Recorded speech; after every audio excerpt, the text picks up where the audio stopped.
Hi and welcome back to my channel. Thank you so much for being here today. A warm welcome if you're new. This is a channel where I teach about the history of religion and spiritual movements and other spiritual things. So if you're interested in those topics, I hope you'll subscribe and leave me your comments, suggestions, and questions in the comments section. Today, we're going to talk about an unusual subject: who are Gog and Magog? You may never have heard of Gog and Magog. They're found in the Jewish writings in the book of Ezekiel, chapters 38 and 39. And these chapters of Ezekiel speak of a time when the Jewish exile into Babylon was over and the people returned to their homeland. They're living in peace, enjoying the countryside, producing crops, etc. And then a warring nation from the north decides to attack them. In the Hebrew scriptures, Israel always expected invasion from the north. So the names Gog and Magog appear as the enemies of Israel in this story. And the text is considered apocalyptic writing because it takes place at a future time, and the God of Israel intervenes and rescues the people.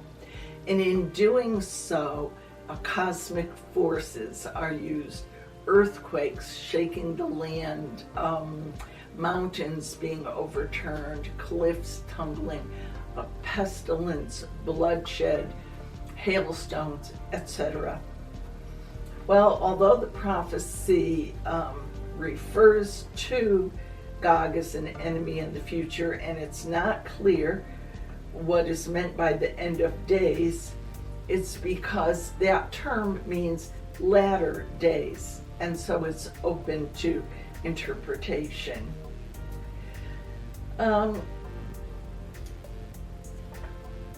Jewish eschatology viewed Gog and Magog as enemies to be defeated by the Messiah.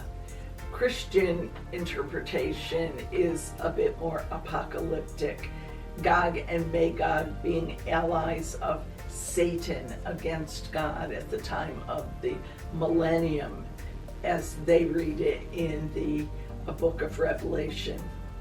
Well, there have been lots of interpretations through time, and not all of them to be taken seriously. And as I share them with you, I want to be sure that you realize that most modern thinkers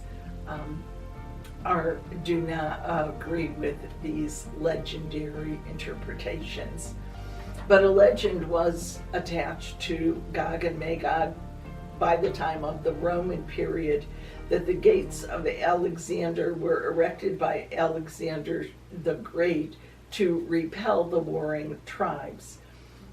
But another legend says that Alexander built gates at a place that's unknown and had imprisoned Gog and Magog. And at some later time, they were going to escape and attack the land of Israel.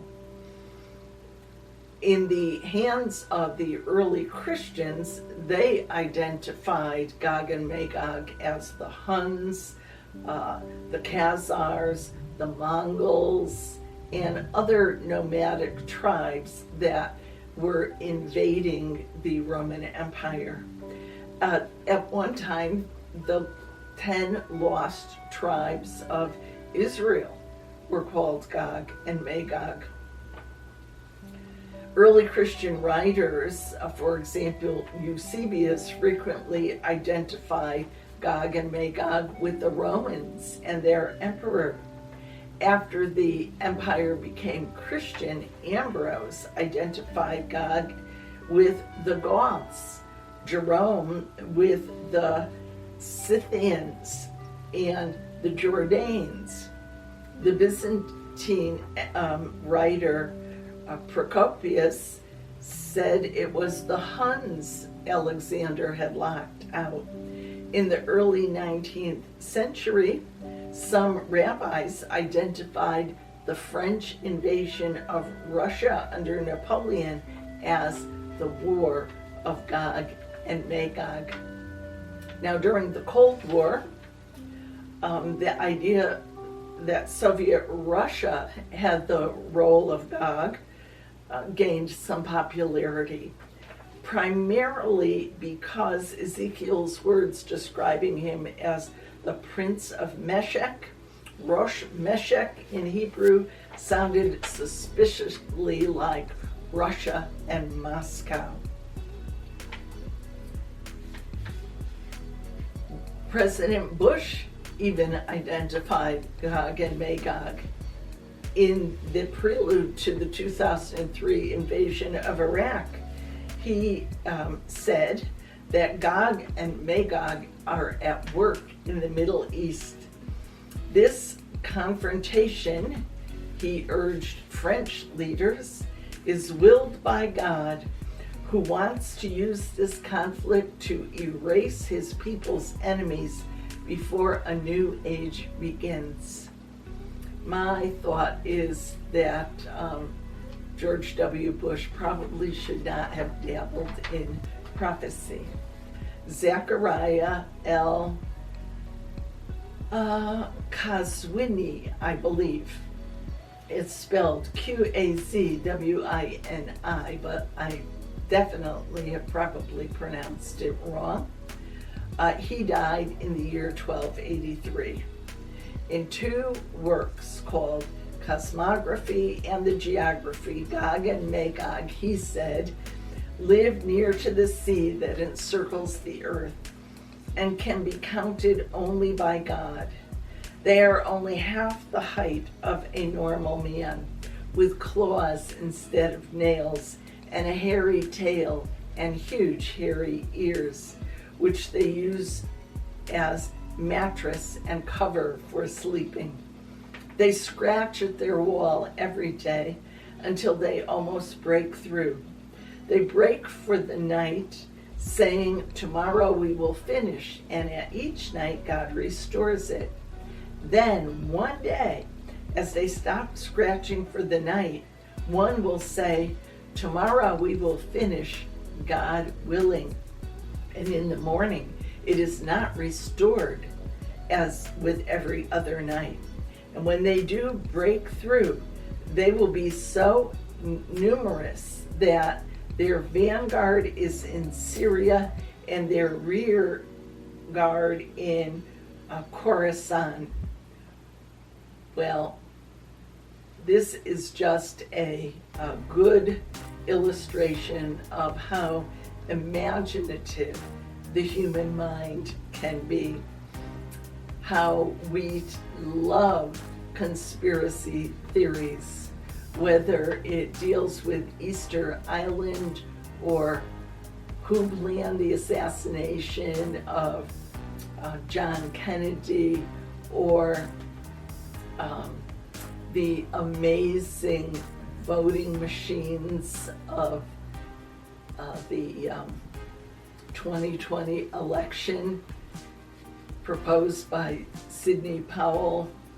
Americans especially love conspiracy theories, and we see here food for an ongoing interpretation of Gog and Magog. Although it is clear that over the years many faulty opinions have been presented as to who Gog and Magog might be or have been, the texts of Ezekiel stands as a very early example of proto-apocalyptic writing, using symbols and code names for individuals and nations and cosmic disturbances to rescue God's people. Well, I hope you found this perhaps not as informative as some of my videos, but I hope you found it enjoyable and that you'll continue to watch. I really hope you liked this one. And as always, I invite you to subscribe and be part of our YouTube family here. I try to upload every Saturday a new video with new thought. So, as always, I want you to receive my good wishes this week.